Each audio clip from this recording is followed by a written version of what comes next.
Sejam todos e todas muito bem-vindos a mais um episódio do Egresso Cast.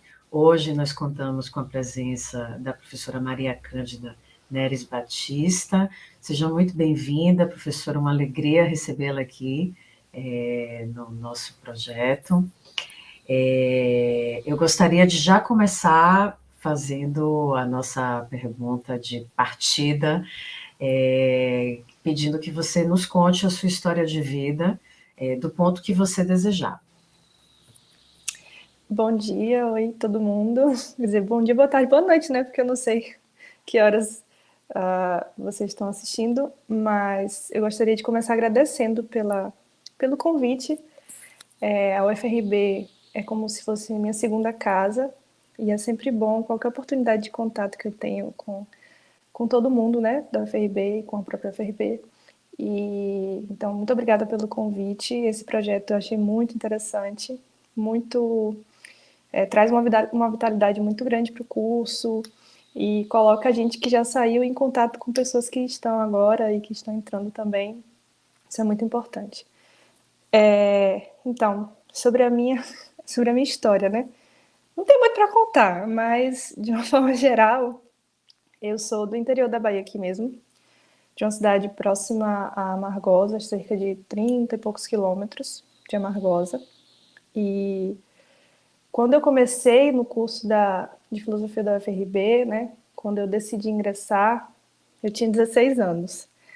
Então, eu passei no Enem aos 16, quando eu saí da escola, né, da minha formação no ensino médio, eu ingressei na UFRB. Eu lembro que, na época, era assim, uma situação bem interessante, né, porque todo mundo era maior de idade e eu estava ali ainda menor de idade, porque quando de fato as aulas começaram eu já tinha 17. Né? Então, foi uma experiência muito interessante para mim. De fato, foi o que me fez amadurecer, principalmente como pessoa, como indivíduo. Eu ganhei uma formação na UFRB que, para além de acadêmica, foi também humana. Então, as contribuições que a universidade me trouxe reverberam hoje em todos os sentidos, em todos os aspectos da minha vida. Né? Então, sendo uma pessoa de interior, de uma cidade pequena, de uma cidade pobre, onde existem poucas oportunidades, né, de estudo, de emprego, a universidade me abriu grandes portas em vários sentidos. Né? Mas é isso, então eu entrei bem de paraquedas no curso de filosofia, mas por uma curiosidade. Eu lembro que na primeira aula que eu tive com o professor que se tornou meu orientador, que foi o professor Pablo, ele perguntou por que a gente tinha escolhido filosofia, né? E eu lá, com meus 17 anos, boiando, respondi que, por curiosidade, eu queria entender melhor sobre tudo, sobre o mundo, sobre mim, sobre a realidade. E é isso, né? Então, eu sou do interior aqui da Bahia, moro próximo de Amargosa, e essa proximidade também foi muito importante para mim, porque, de fato, permitiu que eu pudesse cursar sem maiores problemas, né? Sem precisar me mudar para outra cidade, o que envolve uma série de custos. Então, eu ia sempre todos os dias e voltava. E voltava todos os dias para casa. Então, é basicamente isso, né? Então, entrei no curso mais por uma curiosidade, por um impulso mesmo de compreender melhor a realidade. E acabou que foi a melhor escolha que eu poderia fazer, porque eu vejo quanto eu evoluí como pessoa. Principalmente por conta dessa escolha. Talvez se eu não tivesse escolhido esse curso, eu fosse uma pessoa totalmente diferente do que eu sou hoje. Eu falo isso muito com os meus alunos, que me formou principalmente como ser humano. Que beleza, Cândida. Qual é a cidade? Você falou que é uma cidade pequena. Milagres. Milagres. Isso. Milagres. É pertinho mesmo. Sim. Muito linda. Eu vim recentemente de Salvador para cá por Milagres e eu fico assim encantada com aquele visual, né? Foi Sim. cenário do Deus e o Diabo na Terra do Sol, cenário. E Betim, que foi cenário da Central do Brasil, que também é muito próxima, né, Isso, a Milagres. Ah, que maravilha, tá isso. pertinho. Inclusive, vou fazer uma piada aqui que eu conheci Fernanda Montenegro, porque Ah, mas isso é é uma verdade. alegria. Porém, eu tinha uns 6 meses de idade, mas eu conheci Ah, Fernanda essa é a Montenegro. piada. Eu ia perguntar onde é que É, estava o eu cômico. conheci. Se alguém me Ah, perguntar se eu conheço Fernanda Montenegro, eu vou só dizer que não me sim. Só lembro, não né? lembro, não lembro, Conheci, não. porém não lembro. É. Maravilha. Na época das filmagens de Central do Brasil, que aconteceram na rodoviária daqui, eu morava Ah, ao lado da rodoviária. Aí minha mãe me legal. pegou no colo e me levou lá para ver o pessoal. E aí eu tietei a Fernanda Montenegro, sem saber, mas eu tietei. Claro, fã desde sempre, né? Você pode dizer isso. Teve uma outra coisa que você falou, Cândida, que me chamou muita atenção, e me chama, isso já tem até virado uma, uma pergunta também de corte, né? Especialmente para os colaboradores e colaboradoras que são provenientes aqui, né, da região, de Amargosa e região. Que é o impacto da universidade no local, né? O quanto que isso muda a fisionomia da cidade em termos sociais, econômicos, culturais, etc. Mas também o quanto que isso impacta na vida dos sujeitos que encontram ali uma possibilidade de seguir estudando sem ter que fazer esse deslocamento que você menciona, né, sem ter que morar numa capital, sem ter que ir para um outro lugar, etc., o que a gente sabe não é para todo mundo, né, como você mesma mencionou, né, quer dizer, é para quem tem mais recursos, quem tem condição de só se dedicar aos estudos, ou quem banca mesmo, né, o estudar e o trabalhar, agora com o advento mais recente de um conjunto de cursos noturnos, o que não é também para todo mundo, né, porque exige Uhum. aí um pique, um fôlego, enfim. Então, eu acho isso muito interessante. Isso já apareceu naturalmente na sua fala, eu destaco, porque é algo que eu venho percebendo, né? E isso é um aspecto que a gente precisa destacar, considerar e analisar de maneira detida mesmo, né? Para que a gente valorize a constituição desse espaço, né? A interiorização das universidades públicas no Brasil como algo muito significativo em muitos aspectos. Né? Isso é muito, muito bacana. E acho muito Sim. legal essa sua proximidade. Você queria comentar sobre isso? Não, Não? de fato, eu acho que esse é um aspecto muito importante para a gente trazer à tona, porque Milagres não é uma cidade, não é Amargosa e não é um distrito de Amargosa, mas é uma cidade próxima, né? E aqui a gente vê muito impacto que essa proximidade trouxe, né? Mesmo não sendo sede da UFRB, aqui a gente teve avanços muito significativos, né, na formação das pessoas. Por exemplo, eu tenho muitos colegas que hoje já estão no doutorado e são de Milagres, né? Estão no doutorado, terminando doutorado, já são professores em diversas universidades do país afora, por conta da universidade, né, interiorizada, por conta desse projeto de interiorização do ensino superior.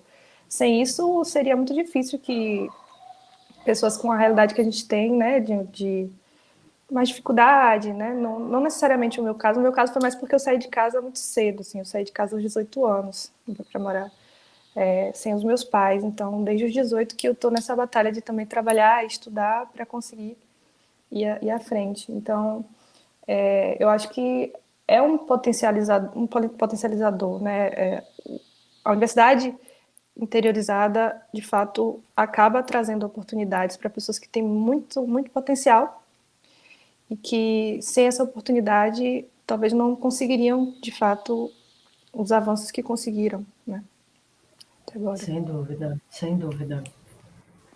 Concordo inteiramente, é isso aí mesmo.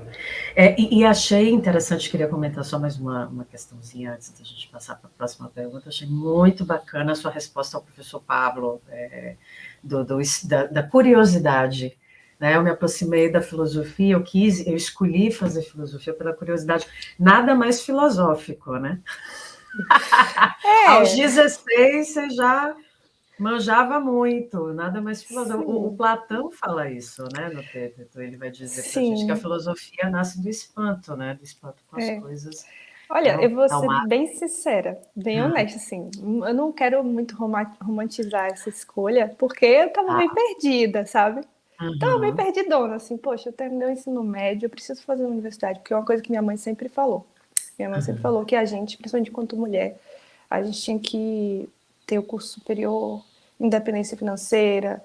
Uma coisa que minha mãe sempre me ensinou foi isso. Então, meio que ela falou assim, Cândida, bora escolher, minha querida. Ficar parada, não. E aí eu lembro que eu fiz o Enem e coloquei a filosofia, né, pela proximidade, principalmente, mas também pela curiosidade, né. Mas na época eu falo que eu estava perdida porque realmente eu não sabia de nada do mundo, assim, eu era extremamente ingênua, mal informada. Então, não gosto de romantizar, mas ao mesmo tempo, essa sensação de estar perdido, de tentar entender as coisas, acho que foi realmente uma atitude filosófica inconsciente, né? uhum. Inconsciente. Mas foi muito frutuoso. Eu não me arrependo em nenhum momento de ter escolhido o curso de filosofia. Pelo contrário, eu estava bem perdida, assim, querendo encontrar um rumo. E aí, quando eu entrei na filosofia, eu me identifiquei e acabei encontrando um caminho, de fato, com algo que fazia sentido comigo, apesar de não deixar de me perder em vários momentos, até hoje. É, mas que bacana, é um encontro muito interessante, né? Mesmo que tenha sido aí aleatório, não deixa de ser um aspecto filosófico, né? A curiosidade move, o espanto move a filosofia, né? Isso é muito legal. Então, vamos lá para a nossa próxima pergunta. Como é que Vamos. você identifica, Cândida, a colaboração da filosofia para a sua vida pessoal, profissional, etc. Como é que você visualiza esse aspecto? Eu acho que eu já falei disso até sobre quando eu falava sobre mim, né, sobre minha trajetória, que de fato eu acho que a coisa que mais a filosofia contribuiu na minha vida foi com a construção de mim mesma, literalmente, construção integral, né? Porque eu entrei uma criança, de certo modo, né, uma adolescente, e saí, né, uma pessoa com outra visão de mundo. E na época eu me lembro muito bem que perceber as mudanças que estavam ocorrendo comigo era uma coisa que me trazia bastante conflito interno, né? De pensar, não, mas eu observava as coisas por esse viés e hoje eu estou observando por outro. Por que essas mudanças ocorreram? O que é que trouxe o que é que trouxe essas transformações para mim? E em todos os sentidos, assim. É como se eu tivesse saído de uma visão muito limitada da realidade, assim, muito pequena, né? Muito nada ampla, para uma visão muito mais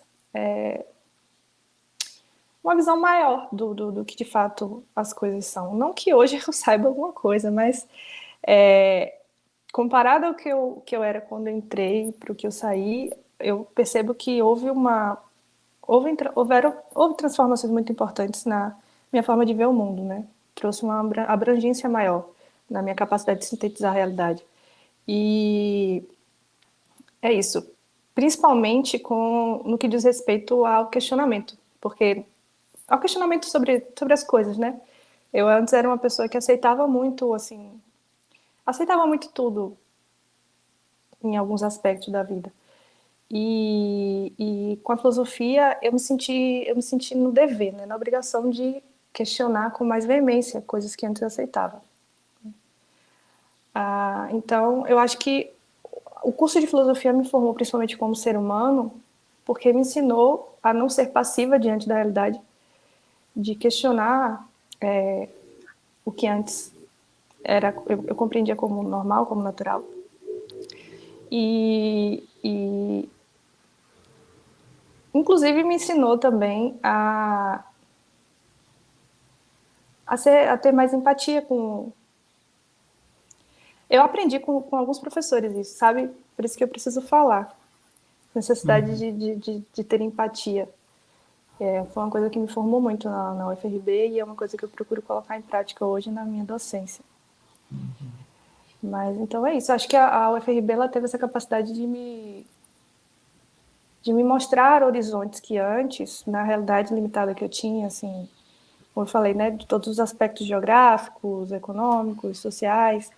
Talvez eu não tivesse tido acesso se eu não tivesse ingressado no curso de filosofia da UFRB. Isso, de fato, trouxe bastante conflitos, como eu falei, o que eu acho muito importante, né? Nenhuma jornada é linear, ela possui altos e baixos. Então, no momento que você percebe que você é um ser inacabado e que é totalmente, na verdade, é louvável cair em contradições e percebê-las para melhorar. Isso traz conflitos, né, internos e conflitos até com outras pessoas também, no geral. Mas são coisas que eu acho que fazem parte da nossa formação, principalmente como ser humano, que convive com outras pessoas. E é isso. Eu não consigo pensar no curso de filosofia, né, na minha vida, dissociando desse viés aí que eu falei, de uma formação que foi para além do acadêmico. Foi para além do lado acadêmico. Mas você comentava que isso também entrou foi algo que influenciou o exercício da docência, né? Conta um pouquinho para a gente como é essa repercussão no seu fazer profissional, na sua vida profissional. A repercussão da filosofia, a colaboração da filosofia na sua vida profissional. Olha, sendo bem sincera, o fazer docente também não é linear. Então, eu posso dizer que eu comecei na carreira docente com algumas características e que hoje eu não as carrego mais. Mas também posso dizer que outras coisas eu aprimorei bastante. Mas, de uma forma geral, eu percebo que a formação que eu tive, principalmente com... Vou citar o nome, porque eu não tenho como não falar, né, das pessoas que me influenciaram, que me Pode ensinaram, na citar. verdade, nesse sentido. Como, por exemplo, com o professor Ricardo, que é uma excelente pessoa, né? Não é só um excelente professor, né? Uma excelente pessoa. Uma professora Denise também, que foi um divisor de águas. Eu tenho muita sorte, porque quando eu estava quase saindo da graduação, ela voltou da licença que ela estava do doutorado, eu acho. E foram pessoas que contribuíram muito. De uma forma geral, todos os professores contribuíram, mas no que tange realmente ao ensino, né, à docência, eu tive esses dois professores como um norte, como um farol. E eu lembrava muito deles todas as vezes que eu entrava na sala de aula. Por exemplo, o professor Ricardo sempre falava: Cândida, sensibilize seus alunos. Você toca violão, você canta, leva o violão para a sala de aula, sensibilize eles para depois você falar sobre os assuntos da filosofia. Ou melhor, para usar essa sensibilização como uma introdução à filosofia. E aí eu lembro que até hoje, né, eu não faço agora porque eu estava em período afastada da sala de aula, porque eu entrei na gestão escolar, que foi uma loucura. Não sei se eu faria isso de novo, porque o meu lugar é na sala de aula, de fato. E a escola ela tem muitos problemas, assim, estruturais, né, que mexem muito com a cabeça da gente. Mas é isso. Então, principalmente no que tange a docência, eu me lembro desses dois professores, não apenas pela questão metodológica, óbvio, mas também por uma questão, assim, como eu posso dizer, de contato mesmo, de relação, sim. É uma relação que eu tive com eles de docência, que eu acho que se aproxima muito ao que o Paulo Freire fala, né, sobre a necessidade da docência ser uma via de mão dupla, onde tanto quem está ali supostamente para ensinar aprende, quanto quem está ali supostamente para aprender também ensina. E eu sempre lembrei disso, levei isso em consideração no meu toque com os alunos, sabe?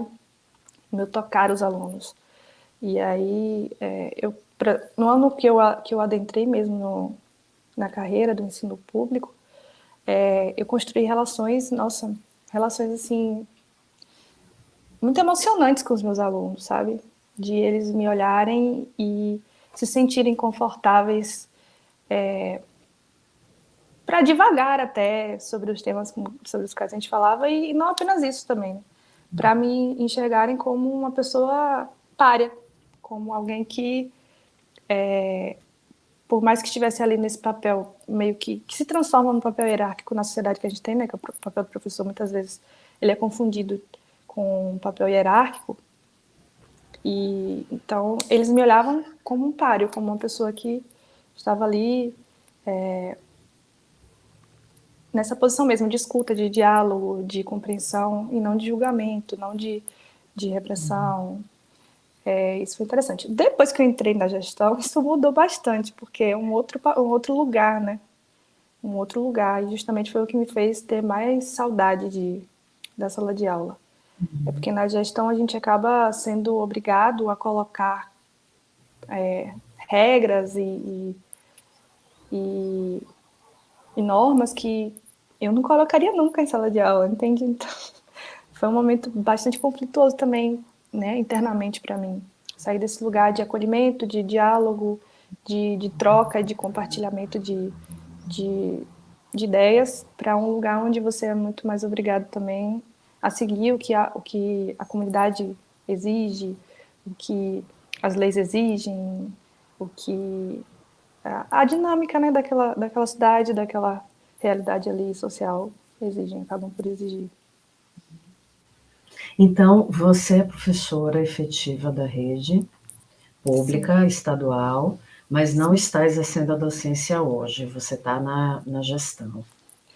Olha, já pedi a minha exoneração do cargo e já saiu. Estou muito feliz, inclusive. Opa, olha aí, Estou olha muito aí. feliz, inclusive, porque estou me sentindo muito mais aliviada, né?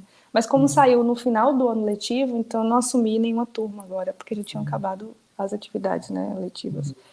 Mas é isso, eu fiquei um ano e um mês na gestão. E Foi uma como é que experiência que... Sim, era isso que eu ia te pode. perguntar, desculpa. Sim, fique à Justo isso. vontade. Como é que você avalia a sua atuação, assim? O comparativo, a diferença entre a docência e a gestão, acho que você já trouxe, né, mas como é que você avalia a sua atuação como gestora?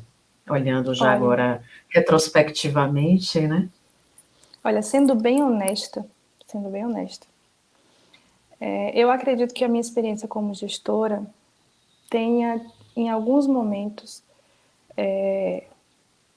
entrado em conflito com alguns ideais que eu carrego enquanto professora. Como eu falei anteriormente, e preciso deixar isso claro. Por exemplo, a gente lá na escola, a gente tem uma realidade assim bem dura, sabe? Porque a Qual gente tem é uma a escola, escola, Cândida? Desculpa. é Não o precisa, colégio... se você não quiser dizer o nome, só diz o Ah, município. não, tranquilo, só tem Ah, ela lá na tá. cidade. Só tem ela. É o Colégio Estadual Giovânia Nogueira Nunes, lá em Tatinho, que é uma cidade próxima aqui a Milagres também, e é uma escola, como eu falei, a única que tem ensino médio lá. Então a gente abrange todos os alunos, né, todos os estudantes da rede municipal. Então nós temos em torno de 1.200 alunos matriculados lá, uma escola de grande porte. E ao mesmo tempo que é uma escola de grande porte, é uma escola que tem uma infraestrutura muito precária. Então, a gente, esse ano, começou já com um quadro de superlotação muito, assim, muito grande. E olhando, assim, para trás, eu sinto orgulho. Sinto orgulho. É como se eu estivesse diante de uma, como se eu estivesse diante de uma situação que tem dois polos, né? Eu vejo o polo negativo das coisas que talvez eu poderia ter agido diferente, né? Eu pudesse ter agido diferente. E eu vejo um polo positivo do como eu agi e me orgulho, né, das coisas da forma como eu agi e me orgulhei dessa forma. Então, por exemplo, o ponto positivo, eu acredito, um dos pontos positivos, tenha sido o fato de que a gente, desde o início, foi muito transparente com a comunidade escolar. E a gente fez uma coisa que a escola ainda não tinha conseguido até esse momento, assim, não com tanto êxito, que foi, de fato, envolver a comunidade na sua dinâmica. Então, logo no início do ano, a gente novinho lá, a gente simplesmente chamou a comunidade e falou assim, gente, a realidade é essa, olha, a gente tem 1.200 alunos e nós temos e nós temos 9 salas de aula. Não cabe, não cabe. Não tem condições, não tem como a gente amontoar os meninos. Mesmo colocando 50 alunos em cada turma, não dá. A gente chamou os pais, foi bem direto, falou assim, olha, vocês podem entender que essa é uma realidade que a gente tem responsabilidade, mas infelizmente foge a nossa responsabilidade porque é um problema estrutural, né? Então a gente não tem como construir salas porque não nos cabe, né? Na administração pública a gente não tem esse poder de construir salas. Então, a gente foi bem, assim, eu costumo dizer, brincar com os meus colegas que estavam na gestão comigo, que a gente foi bem subversivo, sabe? De chegar, assim, chamar a comunidade e expor, né? Sempre expondo para eles, gente, nós somos servidores aqui de vocês, somos servidores públicos, nós não servimos a nenhum político, a nenhuma categoria política, pelo contrário, nós servimos aos interesses da comunidade e dos nossos alunos. E aí, a partir disso, foi uma revolução assim na escola, porque os pais começaram a cobrar, fizeram protestos com cartazes, foram para a rua, envolveram meios de comunicação. E aí, depois disso tudo, depois de todo esse movimento, a gente conseguiu uma escola nova, dessas escolas de padrão novo que estão sendo construídas aqui na Bahia, que é aquela escola Nossos Dois Sonhos, né? Que tem... A gente lá não tinha nem quadra coberta, e agora vai ter uma quadra coberta, vai ter auditório, vai ter laboratório de química, vai ter sala de cinema, todas as coisas assim, legais que uma escola de fato deveria ter, né? 24 salas de aula, poxa, todas climatizadas. Lá no verão a gente tem um problema sério, quando o calor esquenta, né? Porque, nossa, moço, lá faz um calor retado. Quando o calor esquenta, os meninos passam mal, pô, porque dentro da sala de aula a gente só tem ar-condicionado, só tem ventilador, não pode colocar ar-condicionado, porque a estrutura da escola, a estrutura elétrica da escola não suporta e tal. Então, assim, eu acho que esse foi um lado bem positivo, de agir, de fato, de acordo com os ideais que a gente tinha sempre, de uma gestão democrática, de uma gestão mobilizadora, né, de uma gestão que politizasse a comunidade em torno dos seus próprios direitos, né, e tal. A gente sofreu muito com isso, sabe? Foi um sofrimento, moço, que, nossa, bem duro. Mas eu acredito que foi positivo, porque se a gente não tivesse feito esses movimentos, dificilmente a gente teria conseguido a escola nova, né? E aí o ponto negativo, que eu acho assim, que talvez eu não repetiria se eu estivesse numa experiência dessa, que eu espero não estar mais, seria a parte disciplinadora dos alunos, né? A gente tem uma escola em que a comunidade cobrava muito isso, porque os alunos ficavam muito, muito fora de sala, os alunos queriam brincar muito e tal, e isso me desgastou muito, assim, essa coisa de disciplinar os alunos, porque é uma tarefa árdua e é uma tarefa que eu não acredito muito, sabe? Eu não acredito muito, então foi desgastante e eu não acho que esse seria o caminho mais produtivo, mais adequado, né, para se seguir nesse sentido de disciplina. Ótimo, Mas interessante. quem tá nessa posição de gestão entende coisas que a gente, às vezes, quando está fora, não entende, não vive, na verdade. Por exemplo, a cobrança, né, da comunidade, as falas, não só dos pais, mas das pessoas em geral, né? Ah, vocês estão deixando muito de qualquer jeito e tal, e não é bem assim, né? Então, a gente tentou disciplinar nesse sentido assim, mais tradicional da coisa, de chamar assim, olha só, você está fora da regra, aqui a gente tem tais normas, se você não cumprir, a gente vai ter que te punir e tal. Isso aí foi uma coisa que no início deu certo, mas depois não deu mais, porque lá é um problema maior do que isso, sabe? A gente lá tem uma realidade socioeconômica muito dura, que reflete diretamente no comportamento dos alunos, diretamente. E essa abordagem, né, disciplinar, ela não resolve o problema. E é uma coisa que eu aprendi já no final agora, né, desse ano, do meio para o final. E se eu tivesse essa experiência de novo, eu talvez não agisse dessa forma. Ah, interessante. O que evidencia assim que a escola sozinha, né, não dá conta, e o quanto que assim entender a escola como uma instituição social mesmo, né, no sentido de que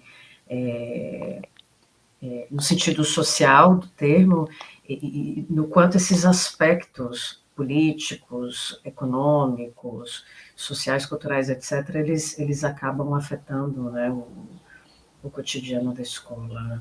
Isso, Sim. essa é uma percepção muito interessante que a sociologia da educação ajuda a gente a problematizar e entender, etc., mas que vivenciando isso na prática é uma outra história, como você bem relatou, né?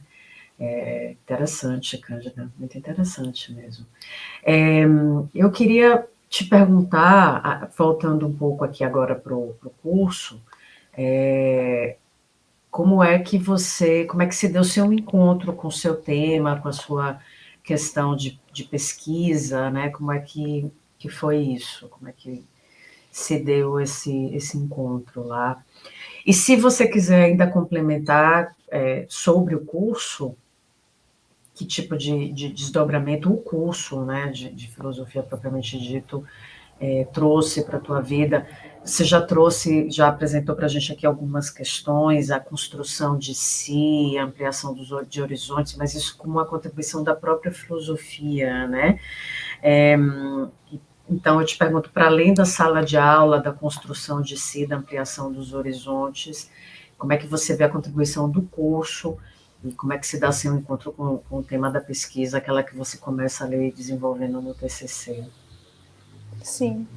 Olha, eu, quando comecei, logo no terceiro semestre, porque no primeiro e no segundo, eu ainda estava, assim, bem vacilante, assim, bem... Como é que eu posso dizer? Eu ainda não estava entendendo muito bem o que é que eu estava fazendo ali.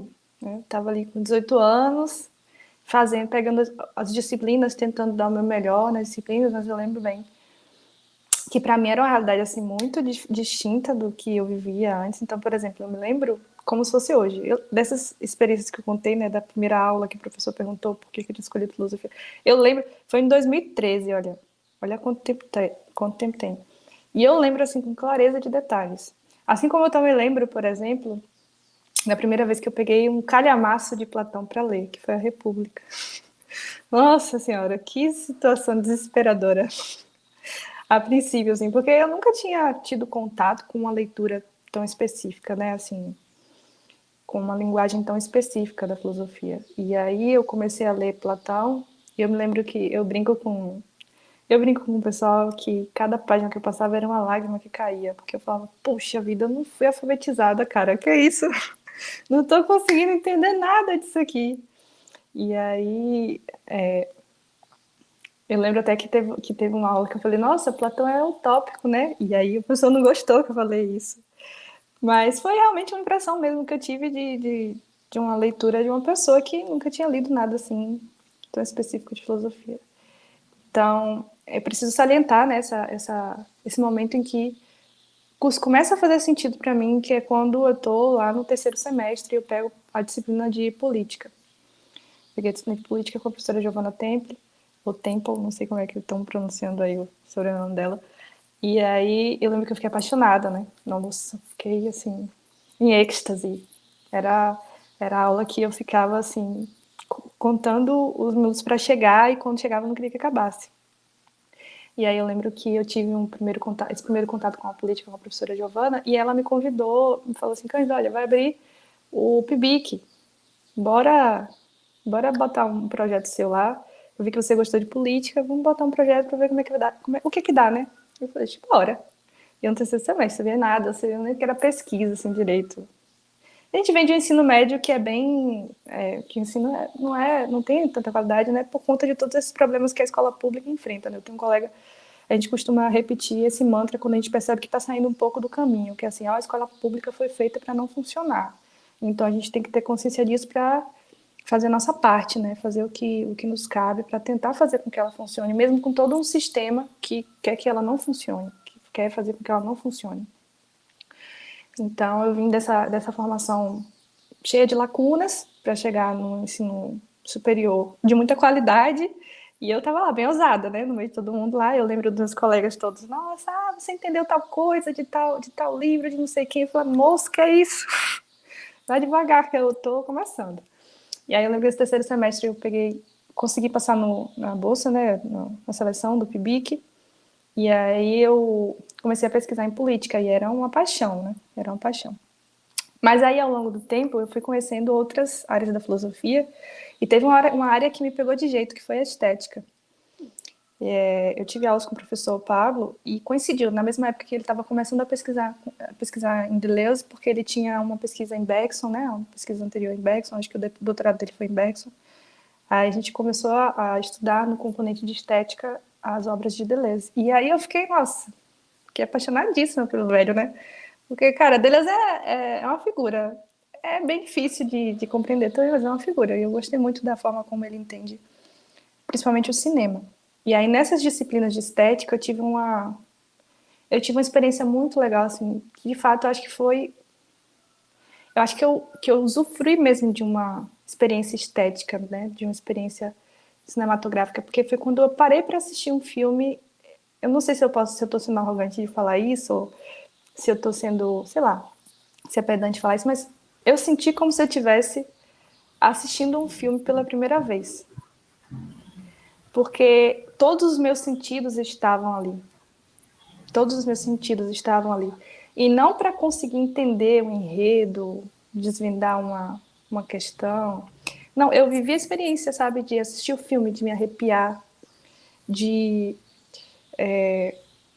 de fato, viver, experimentar a forma como a arte pode reverberar dentro da gente. Eu tive essa experiência nesses cursos, né, de estética que a gente teve na graduação. E aí eu comecei a ver filmes que antes, nossa, nunca estariam no meu catálogo de filmes para ver. Eu comecei a ver filmes que me trouxeram muito.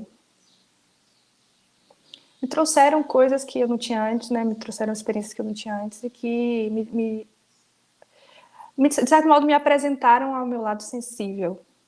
Né? E sensível no sentido mesmo literal da palavra, de aprender a usar os meus sentidos para experienciar, né, para experimentar aquela sensação estética.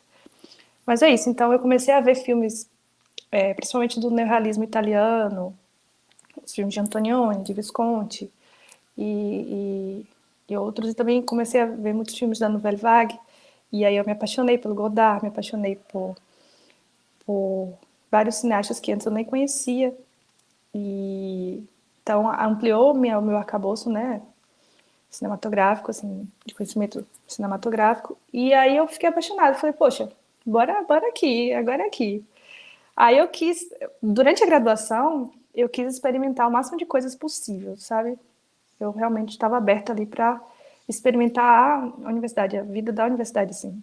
Não a vida de festa, porque eu fui trouxa pra caramba nessa época, eu não vivi nenhuma festinha de universidade, mas em compensação eu vivi muito a parte, assim, de estar ali, tendo essa experiência de academia. E aí tinha dias que eu lembro que eu chegava 7h30 da manhã e saía 11 e tanto da noite. Chegava de manhã, pegava o ônibus, chegava de manhã, só saía de noite no ônibus que vinha para Milagres. Então é isso. Aí eu comecei a pesquisar na parte de estética com o professor Pablo. Ele também falou assim: bora, Cândida, submeter um projeto de PIBIC aqui.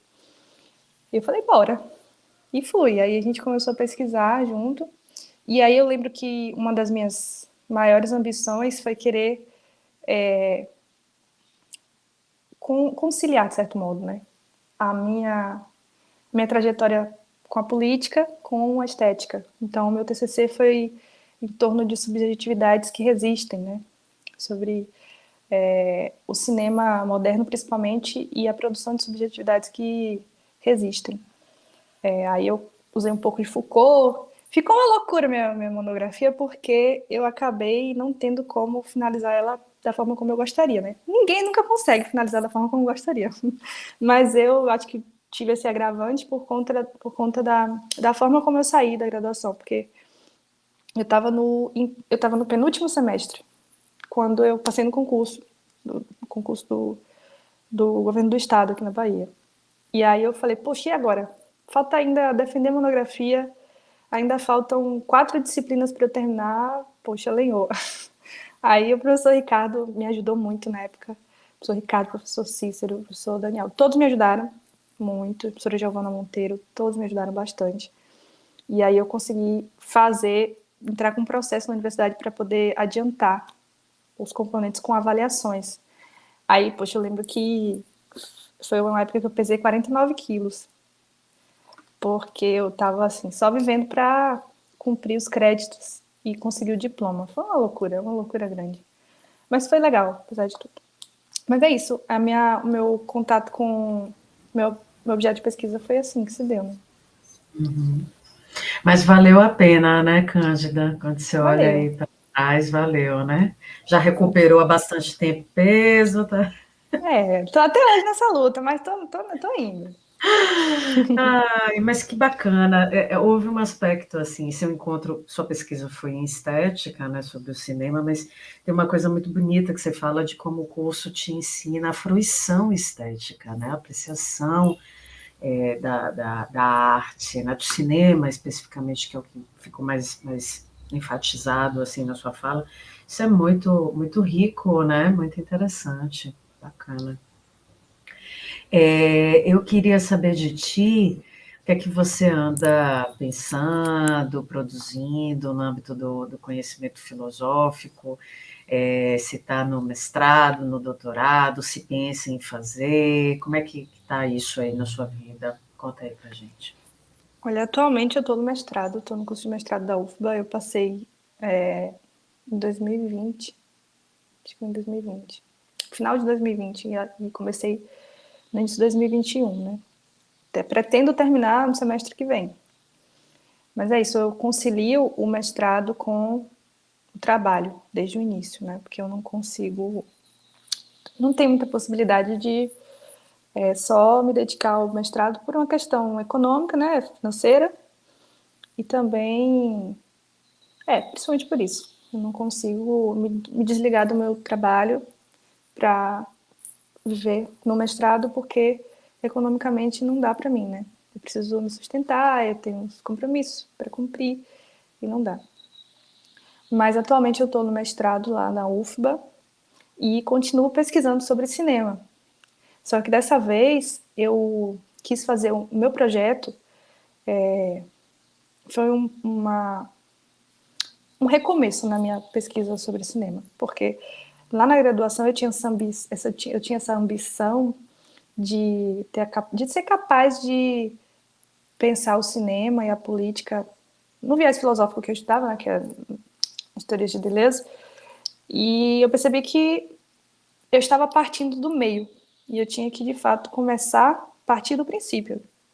Então eu voltei, foi um movimento mesmo de uma regressão, né, na minha compreensão sobre cinema, no sentido de que eu agora tenho a ambição de compreender de fato o que é o cinema antes de começar a falar do que o cinema pode fazer, de como o cinema se relaciona com a política, por exemplo, de como o cinema se relaciona com outras áreas da vida, com o existencialismo, o que quer que seja. Então, a minha proposta de pesquisa agora no mestrado, né, a minha dissertação, é uma análise ontológica, uma investigação ontológica do cinema, onde eu preciso primeiro compreender o ser do cinema, o que de fato constitui a experiência cinematográfica, na experiência estética cinematográfica, essa fruição estética que o cinema é capaz de suscitar nas pessoas, para depois falar sobre como ele se relaciona com esses aspectos, né, e até mesmo propor qualquer tipo de análise e de investigação ou de interpretação sobre filmes. Talvez isso nem esteja no meu escopo futuro, né? Não está agora e também talvez não esteja no meu escopo futuro. Mas é isso, o meu projeto ele gira em torno ainda do cinema, com essa proposta de fato, tentar compreender o ser do cinema antes de propor análises ou interpretações sobre os filmes necessariamente. E aí, para falar sobre cinema... Opa, desculpa. Não, imagina, vai, pode. E aí, para falar sobre o cinema, eu parto de uma obra não filosófica e também sobre uma obra que não é de nenhum crítico ou de nenhum cineasta. Eu parto de uma obra da Virginia Woolf, que não é nenhuma obra, é um ensaio. Ela escreveu um ensaio em 1926 chamado O Cinema, que inclusive não estava traduzido para o português antes de 2017. Em 2017 eu conheci esse texto com o meu colega que hoje está defendendo a tese dele de doutorado, que é o Ives. Parabéns, Ives. Inclusive, você arrasou. Eba. Ele me apresentou esse texto em 2017. Falou assim, ó, Cândida, tem esse texto aqui da UF, eu tentei traduzir, mas é muito difícil a escrita dela, me ajuda aqui a fazer as correções e tal. Aí eu falei, não, bora, é usada como sempre, né? Lá vai eu corrigir texto em inglês, meu pai. Não sei como, mas eu ajudei ele a contribuir, né, de certa forma. E aí eu conheci o texto e fiquei encafifada com esse texto desde então. E aí eu lembro que eu escrevi o de meu projeto de pesquisa em 2018 e não tive coragem de submeter, porque eu estava achando uma droga. Eu disse, não, não vou submeter, porque tá ruim. Aí eu fiquei até 2020. Aí 2020 veio a pandemia, eu falei, poxa, cara, eu não vou fazer nada, eu vou submeter esse negócio. Fui. E aí deu certo, né? Consegui passar.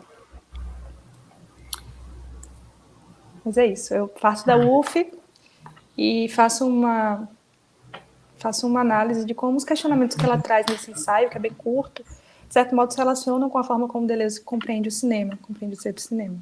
Uhum, bacana. Intimamente relacionado com o que você pesquisou no seu TCC, né? Sim. Bacana, muito bom, muito bom. É isso, Cândida, a gente está se encaminhando aqui para a conclusão da entrevista. Queria saber se você gostaria de acrescentar algo mais, dizer algumas palavras finais, enfim. Olha, eu acho que é importante salientar uma coisa que eu não consegui falar ao longo de todo esse tempo aqui, porque eu acho importante, principalmente para as pessoas que estão entrando no curso, que estão saindo do curso, que é a necessidade de ter uma visão assim bem realista, né, da nossa realidade enquanto professores, porque nós somos formados professores, né, na UFRB. Como eu falei para vocês, foi a melhor escolha que eu poderia ter feito, porque sem essa escolha eu não seria um ser humano melhor. Eu me considero hoje um ser humano melhor do que eu era quando entrei na graduação. Mas é isso. A gente entra no mercado de trabalho muito complicado, né? De uma forma geral, o mercado de trabalho é complicado para todo mundo, né? Para uns menos que para outros. Mas ele é bem complicado porque é um sistema de exploração que a gente vê, né? Mas é isso. Eu entrei no mercado de trabalho. Foi muito importante para mim ter passado no concurso enquanto eu ainda estava na graduação, porque eu já saí, né? Com esse horizonte, com essa oportunidade de emprego. Mas, ao mesmo tempo, a escola também oferece alguns espinhos. Né? Então, por exemplo, em 2021, que foi quando a gente estava na pandemia ainda voltando, né? Nesse processo de ressocialização, que a gente saía do confinamento, do isolamento para ressocializar, a gente teve um processo bem grande assim de desgaste na rede pública, porque é como se a gente, principalmente aqui na Bahia, que durante 2020 nós não tivemos atividades regulamentadas, né? E em 2021 eles tiveram a ideia de fazer 2 anos em um. E eu adoeci. Eu adoeci literalmente. Eu tive um diagnóstico de síndrome de burnout, que é uma síndrome, né, psiquiátrica em que o indivíduo ele se vê tão esgotado, né, pelo trabalho que acaba afetando outros aspectos da vida. Então, eu estava no princípio de depressão ocasionado pela síndrome de burnout, porque nesse período a gente estava passando por uma carga horária de trabalho muito excessiva. Então, era como se a gente estivesse trabalhando de domingo a domingo. E, além de trabalhar de domingo a domingo, a gente tinha que... Porque, assim, era planejar a aula, planejar a avaliação, corrigir atividade, dar aulas, e tudo isso para turmas, né, que teoricamente estavam cursando 2 anos em um, e você, além de tudo, ainda tinha que usar o seu próprio celular, a gente tinha que usar o nosso próprio celular para ficar o tempo inteiro em contato com os alunos, com pais de alunos, então extrapolou muito, né? A gente não sabia muito bem distinguir o que era o tempo de trabalho e o que era o tempo pessoal, porque até o nosso celular, que é um objeto pessoal, né, se transformou em um objeto de trabalho, e a gente tinha que estar o tempo inteiro disponível, mesmo colocando limites, às vezes não dava certo, a gente recebia mensagem sábado à noite, domingo. Então, foi um processo bem adoecedor mesmo, que se deu especificamente por conta dessa estrutura, como eu falei para vocês. Eu tenho essa compreensão de que a escola pública, infelizmente, ela foi feita para não funcionar. Então, cabe a nós que somos formados pela filosofia compreendermos essa realidade para entendermos o que nos cabe, né? O que nos cabe, até onde vai o nosso poder. Porque eu não nego, como muitos professores que eu conheço, eu entrei com essa ideia de que eu poderia mudar o mundo. Né? E isso é uma coisa que, essa ideia ela é uma ilusão que nos adoece também, né? Porque quando eu vi ali que eu não estava conseguindo dar conta de fechar os meus diários de classe, porque eu tinha 1.000 alunos para poder passar nota e tal, eu me via assim numa situação de, poxa, como eu sou irresponsável, mas não é que eu era irresponsável, é porque era uma carga horária de trabalho muito além do que um ser humano consegue dar conta, né? Então, esse é um alerta que eu faço para os meus colegas que vão entrar no mercado de trabalho, que vão entrar na sala de aula, principalmente no ensino básico, né? Que com a reforma do ensino médio foi muito precarizada. A reforma do ensino médio, ela, infelizmente, ela cortou a carga horária de filosofia na metade. Né? Se antes a gente tinha 2 aulas por turma nos 3 anos de ensino, agora a gente tem 1 aula por turma nos 3 anos de ensino, então significa que se antes eu pegava 15, 17 turmas, agora eu preciso pegar 26 turmas para fechar minha carga horária.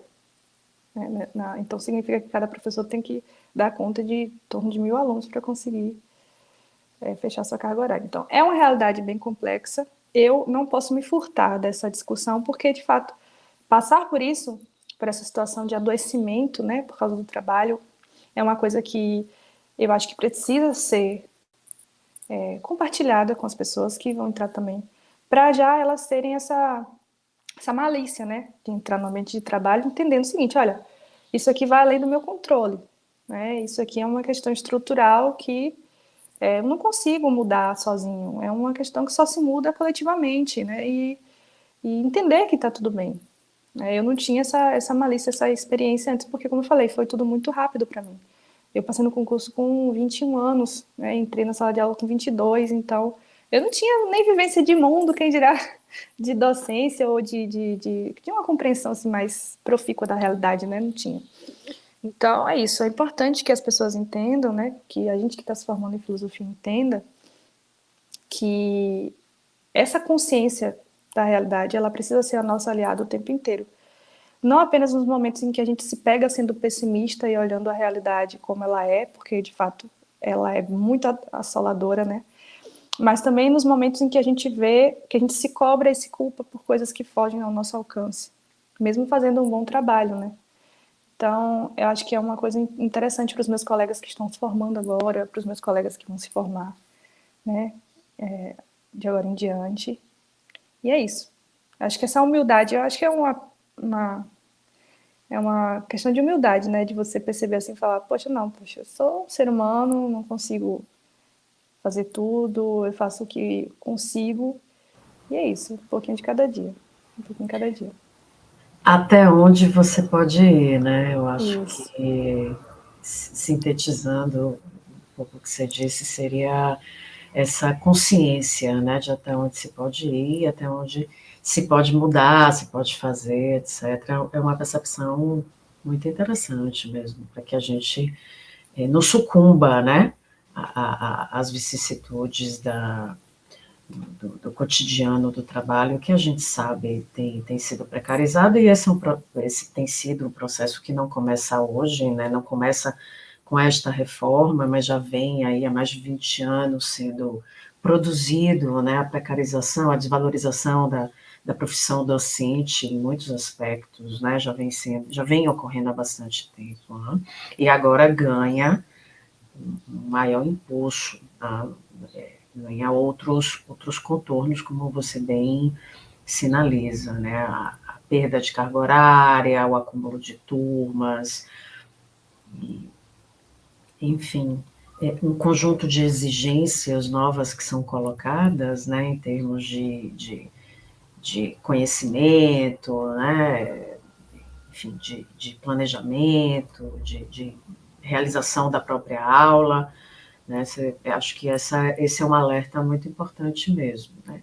É óbvio que nada disso retira, né, o encanto do ensino em si, da docência, mas Sim. ver de modo menos romântico, menos idealizado e mais realista possível, né? Chegar Isso. nessa perspectiva, isso é bem importante, Cândida. Cândida, foi uma alegria te escutar, foi um aprendizado, um momento de foi muito rico, viu, te ouvir. Gostei Obrigada. bastante. E é isso. Agradeço por você ter aceitado o nosso convite e nós hoje encerramos por aqui. Muito obrigada a todos e a todas. Um forte abraço. Obrigada, gente. Abraço.